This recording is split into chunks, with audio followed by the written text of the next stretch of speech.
pāpara kauta, ai, tiro mai ana te hunga ki te iwi Māori e kōrero mai ana, ai, pretty, eh? Tuku? Tuku. Kia rata mai koutou, kia rongo koutou I tēnei reo. Tuku. Mena kua kōrero a te reo Māori ki a koe. He aha pia tāna ki a koe I a koe ka kaha hoki atu ki aia I a koe haurangi ana. Oh. Whakatika tō reo. Hea te take kore koe I pirangi mai ki a hau I a koe e sober ana. Stop slurring your words, gal. Oh my gosh, but yeah, he borderline alcoholic a hau. Au, hanga booty call, pia, te au. Ka kite koe I te reo I te taone, ai tino pūrotu I taua wā. Engari anō I ka whiti mai tērā, ka waihoi aia ki te taha. Tēnā koe. Mahi te kāna. Oh, hang on. Nau mai te hapa. I reckon that's what it'll be saying to me. Nau mai te hapa. Hea pia te take ka rongo noiho I tērā koingo I a koe haurangi ana.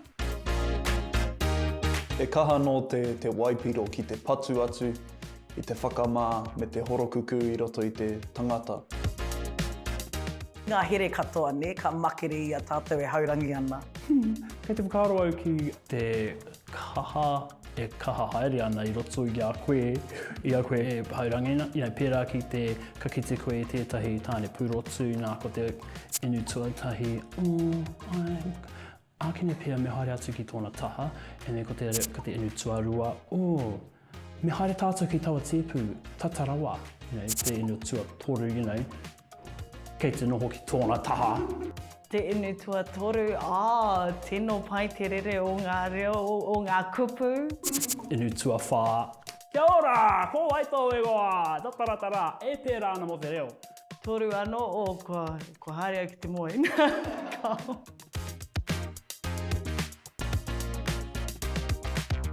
Ka ora pia te reo ngahau I nei horopaki?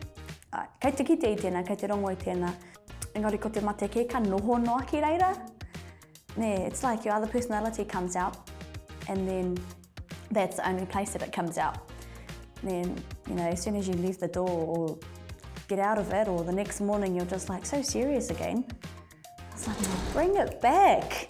Bring it back. He iwi ngahau te iwi Māori. He iwi harikoa, he iwi katakata māma I etahi wā. Anō reira pēnā ko te reo Māori tērā e kawe ana. I te wā o te haurangi, kaore he paku aha ki au. Katoa I tia tau o kōrero ko te reo kia rere. Aha kua kihea. Ko te pai o te pāpara kauta, ka rongo te tūmata whānui I te rere o te reo. Ko ia taku pai ki te kōrero Māori I te pāpara kauta. Te mea tiro mai ana te hunga ki te iwi Māori e kōrero mai ana, ai, pretty, eh? Ai, pai ne. Hea ana koe te mōhio ne. Ai, kia rata mai koutou. Hai mai. E hara te reo Māori I te reo ōkawa anake, hara te reo Māori I te reo tapu rawa. Kei te pai, ko te whāinga kia kōrero tiainga wāhi katoa. Me pēhea e whakarite I etahi atu horopaki kia pērā rawa te rere o te reo. Hangaia he rōpū pukamata reo Māori, he group chat reo Māori. Ko pērā hau I ngā tautoko hore ake nei. Ngā te capital R, those relationships. Kei te pēhea tō whaiwhanaunga tanga ki ngā tāngata I roto I tō porohita.